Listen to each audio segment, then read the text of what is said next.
Lovecraft died at 47. He was very young. He died most likely of a stomach cancer. Okay. Pretty much died destitute. And American?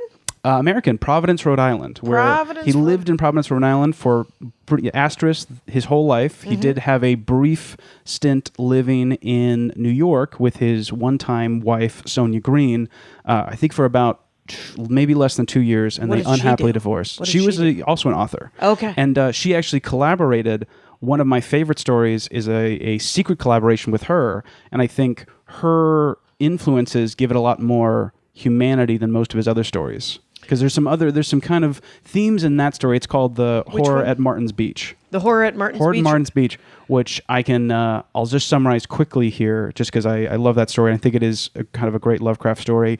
It's actually very Jaws. Oh, really? So imagine it's kind of like an Amity Island. It's a lovely. It sort of takes place in a windswept, fun, very ritzy, beach community. Vacation destination. There's a little bit of exposition up top that I don't think is really the core of it, about how basically a fisherman brings up this weird kind of eel thing. Sure. And it's got that great trope of like a doctor examined it and then says like, well, wait a minute. This thing is it's 4 times the size of the boat. It's a baby.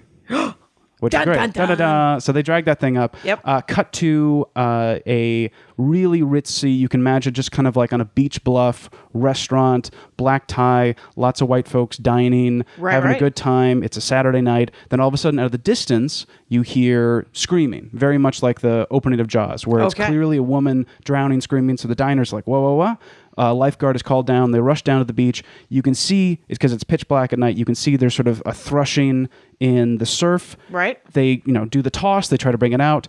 They finally are able to snag it.